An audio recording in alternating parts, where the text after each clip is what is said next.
Hello दगड़ियों, नमस्कार, सुप्रभात, पहला कैसे हैं आप। आशा करता हूं आप सब ठीक होंगे। फिर दगड़ियों, पिछले काफ़ी समय से मेरे पास कुछ नया वीडियो बनाने को नहीं था, तो मैंने सोचा आपको मैं पिछले वर्ष का एक वीडियो दिखा दूं। दरअसल हमारी पर्यावरण संघर्ष समिति पर्यावरण के क्षेत्र में लगातार काम कर रही है। तो पिछले वर्ष जुलाई में हमने वृक्षारोपण पखवाड़े का आयोजन किया था और हमने क्षेत्र के विभिन्न स्थानों पर, विद्यालयों में, खाली पड़ी भूमि में, मंदिरों में और तमाम सार्वजनिक जगहों पर वृक्षारोपण कार्यक्रम आयोजित किए। उसी से संबंधित वीडियो आपको दिखाना चाहता हूं ताकि आपको समझ में आ जाए कि हमारी पर्यावरण संघर्ष समिति किस तरीके से काम कर रही है। हमारे बीच पहुंचे हुए किशनपुर रेंज से आए हुए हमारे रेंजर साहब जी चमियाल जी, आप यहाँ पर पहुँचे, आपका धन्यवाद। Thank you. आप भी दो शब्द कहें। धन्यवाद आपको। सबसे पहले तो मैं आप सभी लोगों से क्षमा चाहूँगा देर से आने के लिए। एक्चुअली बिंदुखत्ता के रस्तों का भी थोड़ी हमें ज्ञान नहीं था और दूसरा थोड़ी समय भी था, इस कारण मुझे थोड़ी देर होगी। पर्यावरण संघर्ष समिति के माननीय सभी सदस्यगण, विशेषकर श्री आनंद गोपाल बिष्ट जी, मैं आपका तहे दिल से धन्यवाद अदा करूँगा। आपकी मेरी आज ये दूसरी मुलाकात है। वाकई आप पर्यावरण प्रेमी हैं। मैंने आपके एक आध प्रोग्राम अखबार में भी देखे हैं। और उपस्थित प्रधानाचार्य जी और मेरे बड़े भाई व हमारे senior officer Shri Joshi ji, RO. गोला व मेरे स्टाफ के सभी सदस्य व प्यारे बच्चे क्या है, जवानी हैं सब, जो भी यहाँ पे और अन्य ग्रामीण उपस्थित हैं, मैं सभी का यहाँ पे हार्दिक स्वागत करता हूँ कि आपने अपना बहुमूल्य समय निकालकर इस वृक्षारोपण कार्यक्रम में को सफल बनाने के लिए यहाँ पे उपस्थित हुए। आजकल तो और भी जिनका मैं नाम नहीं ले पा रहा हूँ, मैं क्षमा चाहूँगा। आजकल जैसी हरेला आता है या जैसी बरसात आती है, सब पर्यावरण प्रेमी हो जाते हैं। सभी लोगों को पेड़ लगाने की मैंने देखा हर जगह लगाते हैं, लेकिन वृक्ष एक ऐसी चीज़ है, आप इसको साल भर भी लगा सकते हैं। मेरा मानना है ऐसा, क्योंकि जो हमें फॉरेस्ट्री पढ़ाई जाती है उसमें कई प्रजातियां ऐसी होती हैं जो जाड़ों में भी लगाई जाती हैं, जिनमें क्या कहते हैं, विशेषकर पहाड़ों में पांगर है और कुछ पौधे ऐसे हैं जो कटिंग से भी लगाए जा सकते हैं और सीजन में भी लगाए जा सकते हैं। और जैसा कि आपने बताया था, कोरोना काल में ऑक्सीजन की बारे में बताया था, अच्छा लगा मुझे कि आपने बताया।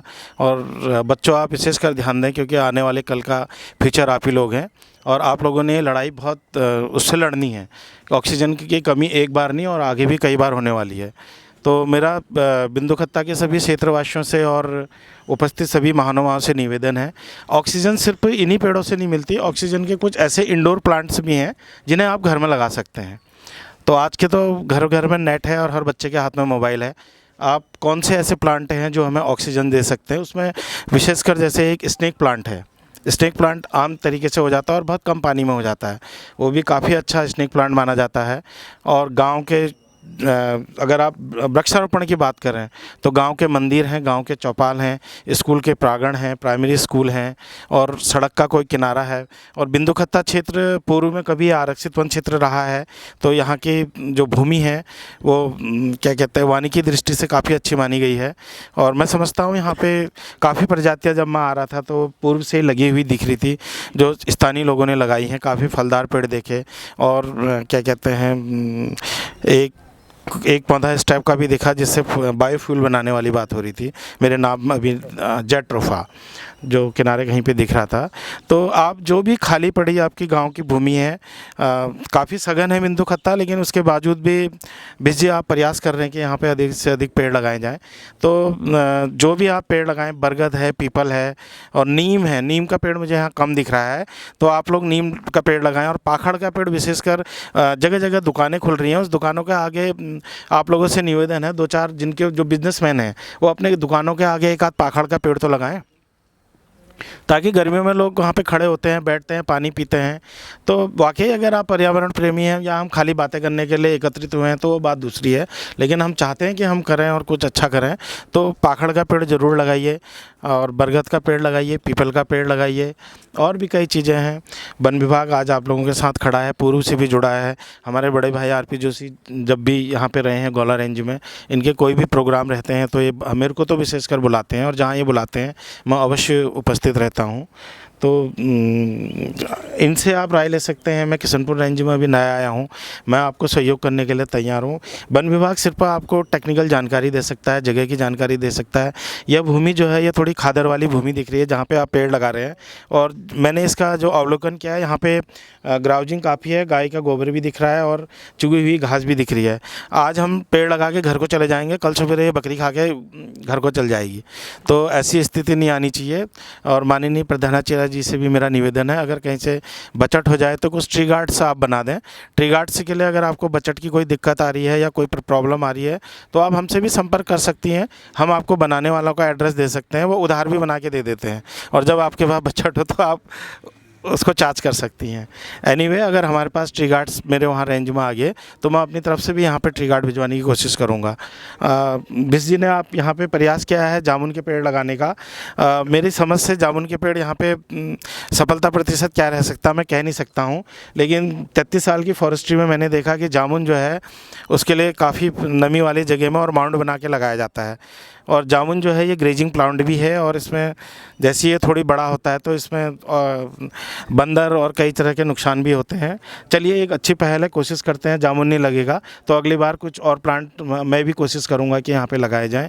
बोलने को मेरे पास बहुत कुछ है, मैं ज़्यादा ना बोल के आप सभी का पुनः धन्यवाद अदा करता हूँ, अपने स्टाफ का धन्यवाद अदा करता हूँ, और बच्चों का विशेषकर जिन्होंने आगे को लड़ाई लड़नी है। मैंने बताया पर्यावरण का संदेश जग तक पहुँचाना है, और आपके वहाँ तो इतने अच्छे पर्यावरण प्रेमी हैं, इनको आप सपोर्ट कीजिए।